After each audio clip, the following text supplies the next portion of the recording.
दोस्तों, आज मैं आप लोगों को बताऊंगा, कल मैंने आपको बताया था 340 से 305 ईसा पूर्व कौन कौन से भारत में हमारे राजा हुए, किस किस संप्रदाय के हुए। आज मैं आप लोगों को 305 ईसा पूर्व से लेकर के 184 ईसा पूर्व में कौन कौन हमारे राजा हुए और उनका क्या क्या रोल था। तो दोस्तों, आप लोग बने रहिए वीडियो के अंत तक। आप जानेंगे कि देश का, हमारे भारतवर्ष का क्या क्या प्रमाण है, साक्ष्य है, ये आप लोगों के सामने आने वाला है। दोस्तों नमस्कार, जय हिंद, जय भारत। आज आप लोग जानेंगे, यूँ कहा जाता है भारत हमारा विश्व गुरु था।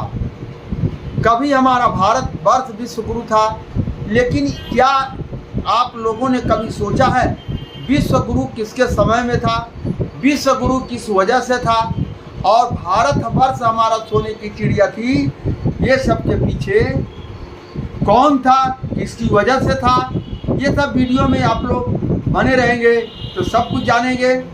जो कि विश्व गुरु जब था हमारा भारतवर्ष, तो विश्व गुरु पहले भी मैंने बताया था, विश्व गुरु तब था जब पूरे दुनिया से लोग, विश्व के कोने कोने से लोग आते थे भारतवर्ष में ज्ञान को अर्जित करने के लिए, शिक्षा को अर्जित करने के लिए। तब हमारा भारतवर्ष विश्व गुरु था और भारत की एक सभ्यता पूरे दुनिया में गई। यहाँ से दुनिया की सभ्यता सिखाया गया। उस टाइम भारतवर्ष हमारा विश्व गुरु था, भारत सोने की चिड़िया थी। तब क्या था, टोटल बौद्ध धर्म का यहाँ पर सारा संचालन था। और जिस देश में आप देखेंगे बौद्ध धर्म है, वह देश आज भी बहुत खुशहाल है। लेकिन दुर्भाग्य की बात है, हमारे भारतवर्ष में पुष्यमित्र शुंग नाम का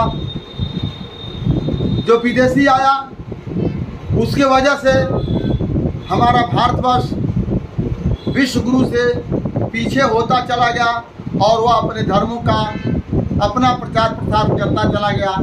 वहीं से हमारा भारतवर्ष विश्व गुरु और सोने की चिड़िया से वंचित होता गया।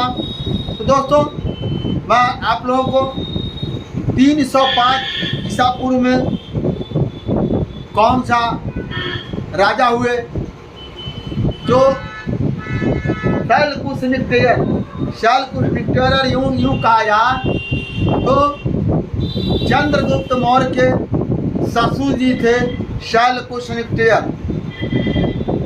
चंद्रगुप्त मौर्य के ससुर जी थे शैलकुश निक्टेयर। 305 ईसा पूर्व में शैलकुश निक्टेयर हमारे परसाई देश के ऊपर हमला करते। जो शैलकुश निक्टेयर 305 ईसा पूर्व में हमारे परसाई देश के ऊपर हमला करते। जब वो हमला करते हैं, उस टाइम मेरे देश का जो है कि राजा चंद्रगुप्त मौर्य थे, लेकिन आज उनका नाम चंद्रगुप्त मौर्य है। इसके पहले उन्हें चंद्रकोश के नाम से जाना जाता। चंद्रकोश राज्य के ऊपर उन्होंने जब चढ़ाई किया शैलकुश निक्टेयर, तो चंद्रकोश नाम का राजा, इन्होंने अपनी फौज को लेकर के आर्यावर्त देश के ऊपर इन्होंने हमला किया। आर्यावर्त देश यूँ कहा जाए तो आज का अफगानिस्तान है, जो वहाँ का क्षेत्र को यूनान से संचालन होता है और वहाँ का राजा शैलकुश निक्टेयर थे। ये लड़ाई तब तक चलती रही कि जब तक दोनों लोगों में आपसी समझौता नहीं हुआ, शादी विवाह तक नौबत नहीं आई, तब तक वो लड़ाई बंद नहीं हुई। शैलकुश निक्टेयर उस लड़ाई में हार जाते हैं। शैलकुश निक्टेयर उस लड़ाई में हार जाते हैं। किससे हार जाते हैं? चंद्रकोश नाम के राजा से, यानी चंद्रगुप्त मौर्य से लड़ाई में हार जाते हैं।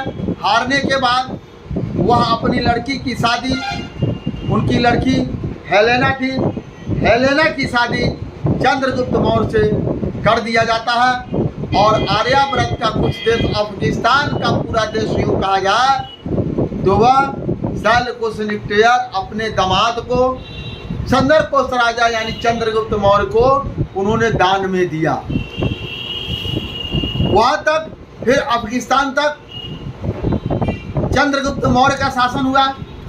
ये दोस्तों ये 305 ईसा पूर्व जो सम्राट चंद्रकोश से संधि हुई और वहाँ पर उनका शादी विवाह हुआ।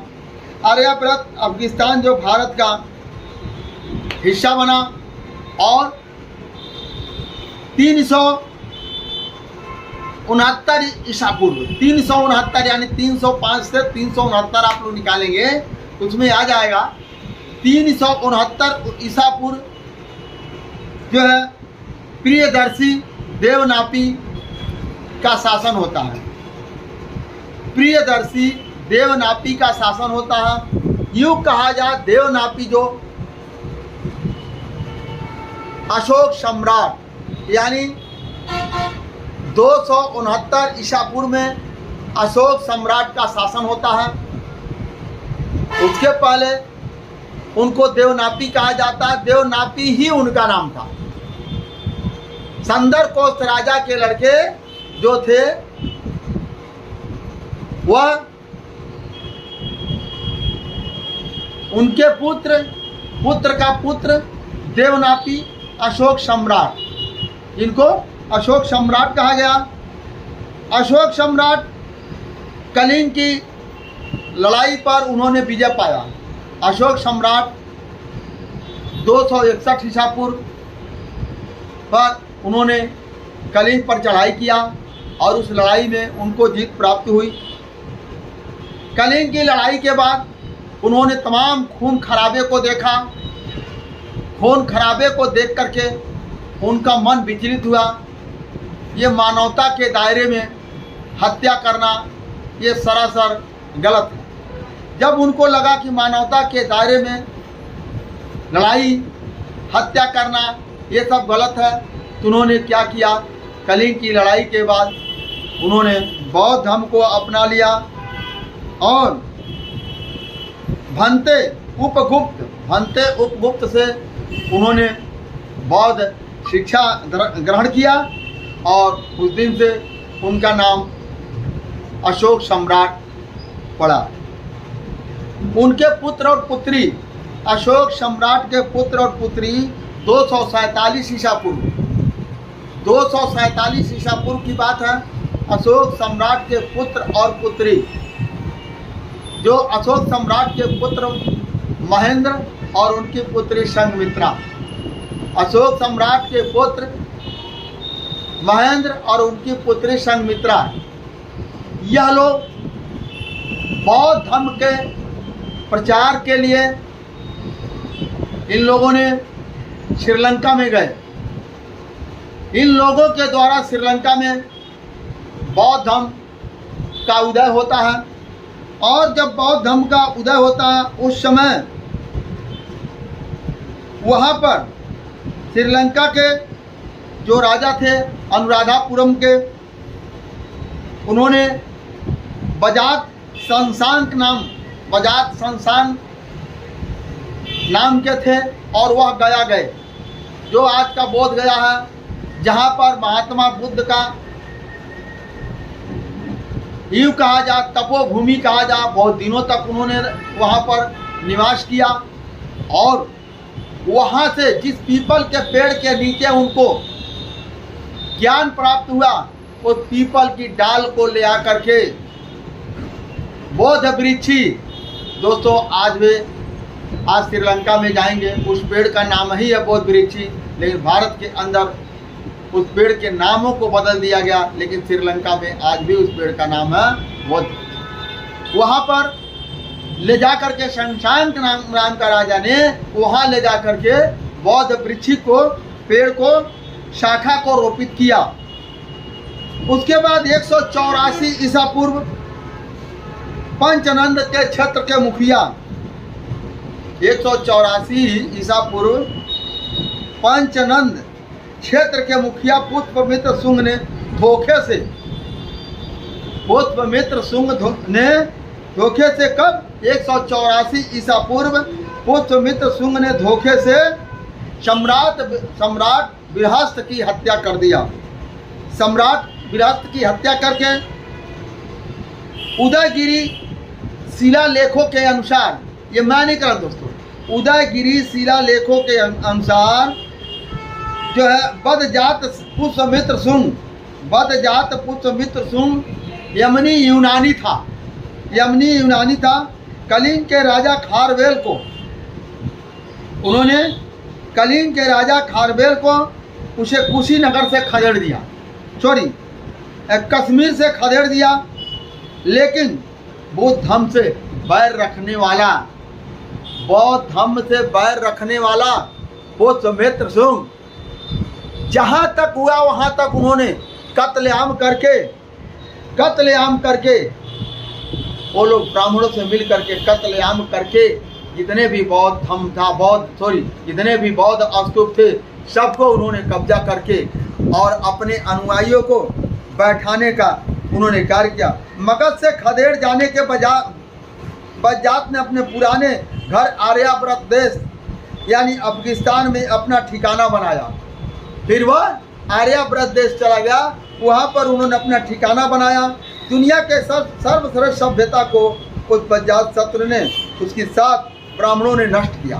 दुनिया की सर्वश्रेष्ठ जो सभ्यता थी बौद्ध धर्म का, महात्मा बुद्ध के स्तूपों का, उनको उन्होंने पूरा नष्ट किया। अपने शासन काल में नष्ट करके उन्होंने शंकराचार्य को बौद्ध मठों पर बैठाया और बौद्ध मठों पर बैठा करके उन्होंने भारत की सत्ता को, भारत की गद्दी को अपने में कब्जे में किया।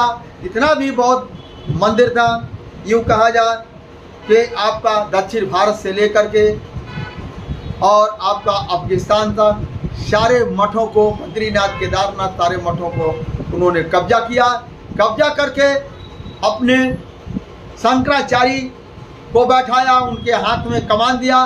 बचा खुचा जो था तो शंकराचार्य ने सारे भारत के बौद्ध मठों को कब्जा करके अपना देवी देवता बना करके उनको रंग करके काट करके कहीं देवी बनाए, कहीं क्या बनाए, कहीं क्या बना करके पेश करके भारत के मूल निवासियों को उन्होंने ठगने का काम किया। तो दोस्तों, आज का विचार मेरा यही था, समाप्त होता है। फिर अगले पार्ट में मैं आप लोगों के सामने हाजिर होऊंगा। दोस्तों धन्यवाद, नमस्कार, जय हिंद, जय भारत।